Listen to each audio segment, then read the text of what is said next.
새벽을 깨워서 예배당에 나와 같이 기도의 자리에 참여한 모든 이들을 환영합니다.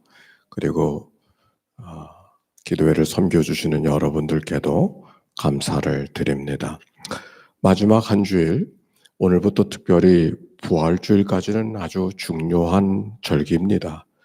교회는 전통적으로 사순절의 제일 마지막 절기가 되어지는 바로 이 한 주간, 또 이 한 주간 속에서도 오늘부터 부활주일까지를 가리켜 성삼일이라고 칭합니다. 오늘 첫날은 예수님께서 제자들의 발을 씻겨주시고 마지막 만찬을 하시면서 성찬제를 제정해 주신 성목요일입니다. 이어서 이튿날 내일은 십자가에서 예수님께서 물과 피를 남김없이 다 흘리신 성금요일이 옳습니다. 그리고 제3일은 예수님께서 장사 지낸 바 되어 무덤에 계신 성토요일이 옳습니다. 그래서 이 3일을 성삼일이라고 해서 전통적으로 1년의 절기 가운데 가장 소중한 그런 절기인 것이죠. 그래서 동방종교에서는 부활절 전야, 바로 이때 특별한 예배를 드리는데 그것이 공개되어져서 여러 교회들이 함께 참여한 바 있었는데 무려 이 예배를 1시간, 2시간이 아니라 23시간을 드려요. 온전히 서서 사람이 완전히 죽었다가 살아납니다. 그리스도께서 십자가에 죽으신 것을 기억하면서 온전히 온 마음을 다해서 하나님 앞에 그리고 그리스도의 고난에 참여하는 그런 제사를 드립니다. 우리가 편안하게 나와 새벽을 깨운 것도 귀한 거지만은 편안하게 앉아서 대할 수 없는 이 절기가 이 고난의 절기고 바로 이 성삼일의 절기인 것이죠. 우리가 그런 첫날을 지나가고 있습니다. 오늘 특별히 마가복음 15장에 있는 말씀은 예수 그리스도의 십자가의 고난을 기억하게 하는 그런 말씀인 것이죠. 1절 같이 한번 읽어볼까요? 시작. 새벽에 대제사장들이 즉시 장로들과 서기관들 곧 온 교회 공회와 더불어 의논하고 예수를 결박하여 끌고 가서 빌라도에게 넘겨주니. 새벽에 대제사장들이, 아니 무슨 재판을 새벽에 합니까? 일상적으로 이해가 되지 않는 그런 재판입니다. 더욱이 장로들과 제사장들과 서기관들이 모여져 있는 공회에서 그리고 예수 그리스도를 어떻게 다뤄야 될까 하는 문제를 빌라도에게 토스하는 그런 장면이고, 또 새벽에 그 사건을 받아서 처리하는 이 일들을 보면은 얼마나 긴박하게 움직이고 있는 시간인가를 엿볼 수 있는 말씀인 것이죠. 지난 주일에도 그런 말씀을 드렸습니다만 당시 유대 사회는 로마의 통치 속에 있었지만 로마의 통치에 길들여져 있지 않은 시대였다고 말씀을 드렸습니다. 당시는 로마 시대 속에 살고 있었지만 유대인과 로마, 유대인과 헤롯 속에서 매우 혼란스러운 시대였습니다. 유대인들은 힘을 통해서라도 로마의 통치로부터 이것을 벗어나야 되겠다? 아니, 그 당시에 왕이었던 헤롯, 그리고 이어서 그의 아들 아켈라오, 힘을 통해서도 왕을 밀쳐내야 되겠다고 하는 생각이 가졌고 실제로 그렇게 이루어졌던 일을 경험하던 때가 그때였습니다. 지금 예루살렘을 중심으로 한 유다와 사마리아는 왕이 없었습니다. 헤롯에 이어서 아켈라가 왕이 되어졌지만 이 왕은 유대인을 왕을 위한 왕이 아니라 그래서 저항해서 폭동을 일으켜서 왕을 폐위시켜 버렸어요. 그래서 아무래도 이 나라는 안 되겠다 싶어서 왕 대신 총독이 와서 다스리고 있던 그런 시절이었습니다. 그리고 로마의 통치에도 저항하고 있었기 때문에 바라바라고 하는 밀란을 일으킨 힘을 통해서 이 환경과 여건을 극복해 보려고 했던 실제적인 인물이 바라바였었고, 그리고 그에 이어서 예수 그리스도가 주목받고 있었던 그런 시절이 오늘 성경의 배경입니다. 2절의 말씀, 빌라도가 묻습니다. 내가 유대인의 왕이냐? 예수께서 대답하여 이르시되 네 말이 옳도다 하시매. 대제사장들이 여러 가지로 예수를 고발했습니다. 즉 하나님을 모독했다는 이유로, 종교적인 문제로. 그러나 그 종교적인 문제로 하나님을 칭했다고 해서 그것이 사람을 죽일 만한 죄목은 되지 못하였던 것입니다. 결국 예수를 정치적인 죄목으로, 그래서 빌라도에게 토스하고 있는데, 그 이유가 뭔 것인가? 유대인의 왕이라고 했다고 하여서 말입니다. 말씀을 드리는데도 그 당시에는 유대인에게는 왕이 없었어요. 적어도 로마의 총독이 다스리고 있던 시절에 유대인 가운데 한 사람이 왕으로 자기를 칭했다고 하면은 그건 총독의 권한에 저항하는 일이 되어지니까 그거는 아마도 반국가 세력이 되어져서 죽일 만한 죄목이 되는 것이지요. 빌라도가 묻습니다. 내가 과연 유대인의 왕이냐? 예수님이 대답하십니다. 네 말이 옳도다. 네 말이 옳도다라고 하는 말은 내가 그렇게 말하지 아니하였는가? 라고 하는 의미죠. 어찌 보면 긍정도 부정도 하지 않으시는 것이죠. 그리고 침묵하십니다. 많은 장로들이 너에게 이런저런 말로 고발하는데 너는 왜 침묵하고 있는가? 여전히 침묵하고 계셨습니다. 빌라도는 그것이 유대인들의 종교적 시기로 시작된 일임을 잘 알고 있었고, 죽일 필요까지는 없었음을 알고 있었기에 오히려 간단히 처리하려고 자기의 사면권을 행사해서 그를 놓아 버리려고 군중의 동의를 구합니다. 내가 한 사람을 놓아주려고 하는데 이 사람을 놓아주는 것이 어떠하냐? 그랬더니 사람들이 바라바를 놓아주소서 그렇게 말했습니다. 그러면 예수를 어떻게 하랴? 뜻밖의 그들이 십자가에 못 박으라고 군중들이 말하고 있었습니다. 빌라도가 순간 당황하였을 겁니다. 자기의 생각대로 되지 아니하였으니까. 이게 무슨 말인가? 왜 이렇게 악한 일을 저지르려고 하는가? 빌라도가 예수의 편에서 이야기하니 오히려 더욱 소리를 질러서 십자가에 못 박으라, 십자가에 못 박으라. 결국 예수 그리스도를 십자가에 내어주게 되었습니다. 드디어 비아 돌로로사, 십자가의 길을 걸어가시며 온갖 조롱을 받으신 예수님의 이야기가 오늘 성경 속에 기록이 되어져 있죠. 침뱉음을 당하시고 매질을 당하시고 조롱을 당하시고 뺨을 맞으시고 넘어지고 또 넘어지고 또 넘어지고, 그 모든 고통을 온 몸으로 겪으면서 십자가의 길을 걸어가신 주님. 지나던 사람들이 조롱합니다. 네가 사람들을 구원한다고 했지, 너를 구원해 보라고. 대꾸도 못하시고 아니하시고 십자가에 그대로 죽으신 죽음, 주님의 모습.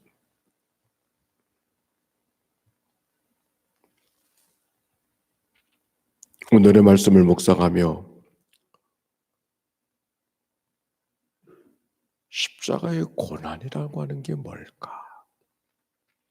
우리가 주님을 따른다고 하는 게 뭘까? 아니, 우리가 주님을 닮아가기를 위해서 오늘 아침에도 기도했는데 주님을 닮아간다고 하는 것이 뭔가?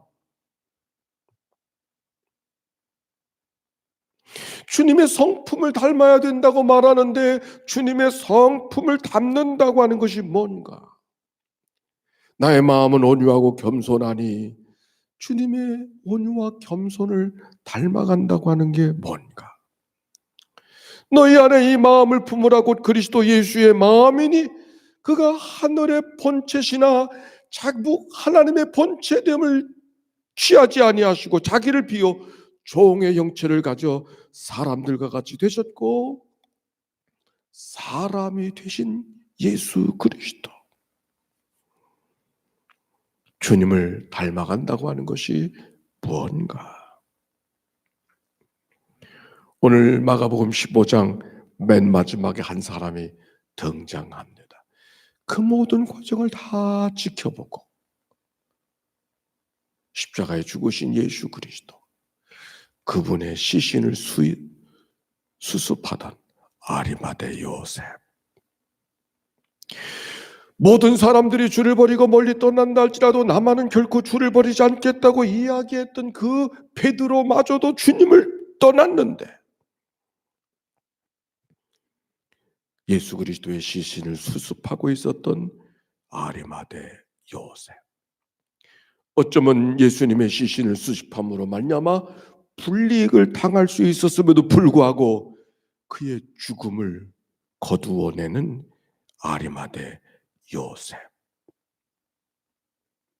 마치 어제의 말씀 속에 예수를 위해서 얻어낼 것이 아무것도 없었음에도 불구하고 예수의 죽음을 죽음으로 용납하고 있었던 옥합을 깬 여인의 모습이 오늘 아리마대 요셉, 빵을 나누어 줄 수 있는 예수님도 아니고 병든 자를 치료해 줄 수 있는 예수도 아니고 내 소원을 들어줄 수 있는 예수도 아닌데 그의 시신을 거두어내는 아리마대 요셉,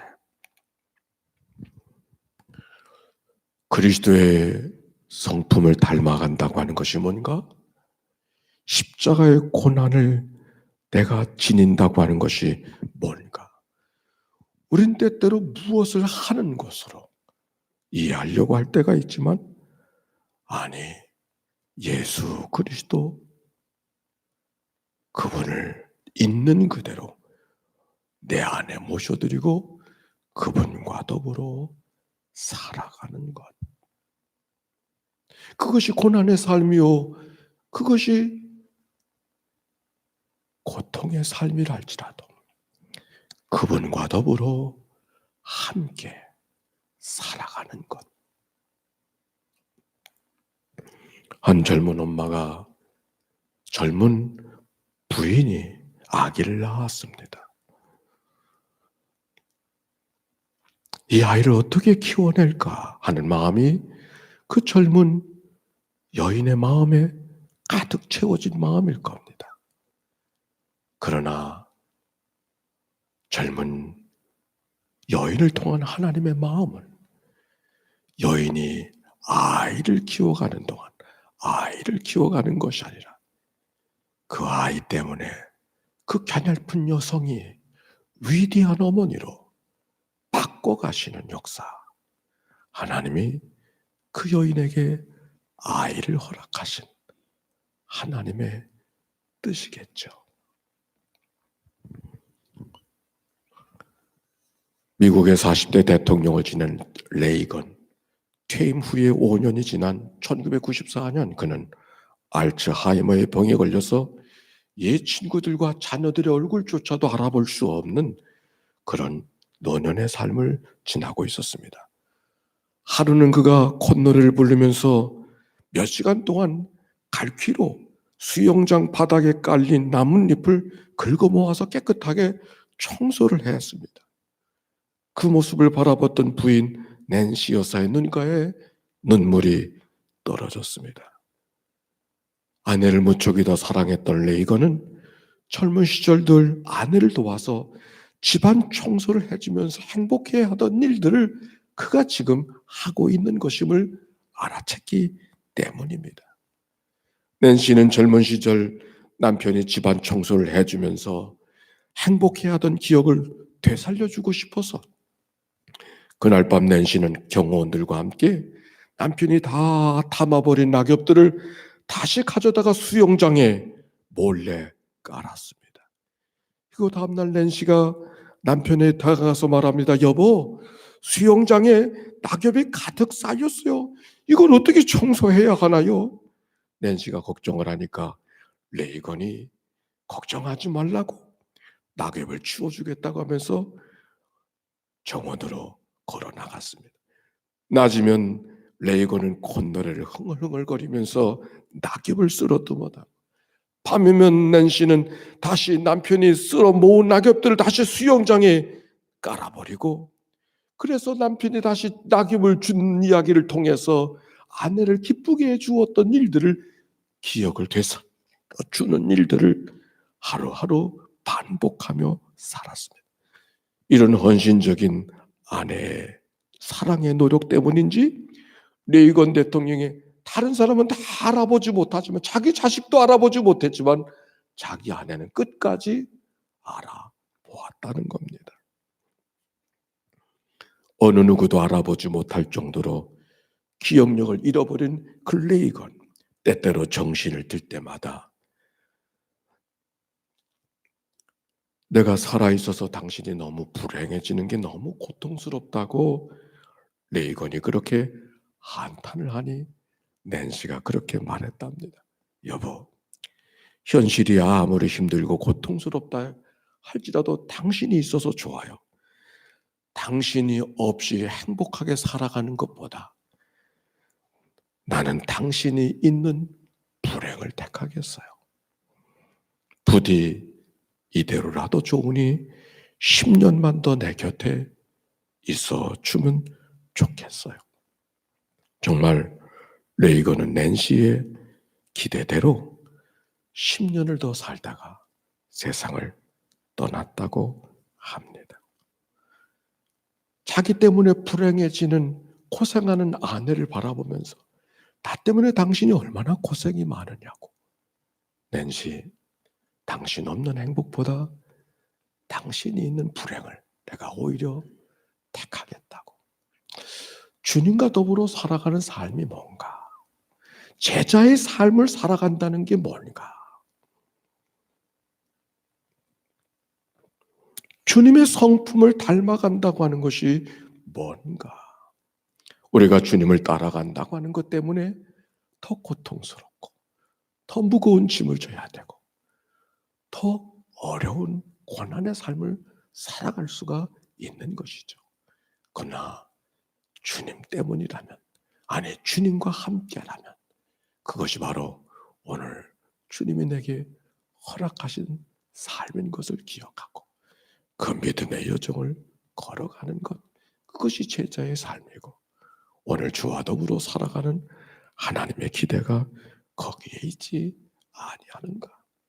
무거운 짐을 지고 갈 때 그 무거운 짐을 통해서 하나님이 나를 다듬어 가시고 내 성품을 다뤄 가시는 하나님의 깊은 뜻이 내 안에 있음을 기억하고 오늘도 그 믿음의 여정을 걸어가는 우리 모두가 되시기를 우리 주님께서 우리 모두에게 원하시는 줄로 믿습니다. 기도합시다. 하나님, 하나님의 특별한 은혜로 부름받고 교회의 일꾼 되어져서 누구는 장로로, 누구는 권사로, 누구는 집사로, 아니 누구는 그리스도인으로 오늘을 살아가는 자의 삶, 때때로 그 직임을 감당하는 것이 무겁고 힘들고 그리할 때가 있지만 주님께서 그 직임을 통해서 나를 다듬어 가시고 나를 나 있는 자리에 살게 하시고 나를 이끌어 가시는 하나님의 거룩한 역사가 있는 줄로 믿습니다. 오늘 성목요일을 맞이해서 그리스도와 더불어 살아가는 삶이 무엇인가를 기억하고 돌이키며 우리의 삶을 살아가는 저희들 되게 해 주시어서 더 주님과 가까이 주님을 놓지 아니하고 걸어가는 이 한 날이 되도록 인도해 주옵소서. 우리의 삶에 주어진 현실이 그 무엇이라도 그 무엇 때문에 주님을 내버리는 것이 아니라 오히려 주님과 함께 짊어지고 가는 저희들의 삶이 되게 하옵소서. 오늘도 하나님 앞에 특별한 예물을 봉헌하는 여러 믿음의 권속들이 있습니다. 이 예물을 축복해 주시고 이 예물이 닿아서 쓰여지는 곳곳 임대료를 내지 못하는 작은 교회들의 성도들을 격려하고 우리가 그리스도의 사랑을 나누기를 원하오니 성령님 도우셔서 합력하여 하나님의 선한 뜻을 이루게 하옵소서. 우리를 구원하신 예수님의 이름으로 기도하옵나이다. 아멘. 이제는 성부, 성자, 성령 삼일체 하나님의 크신 은혜와 사랑과 역사가 이제와 같이 영원히 함께해 주시기를 축원하옵나이다. 아멘.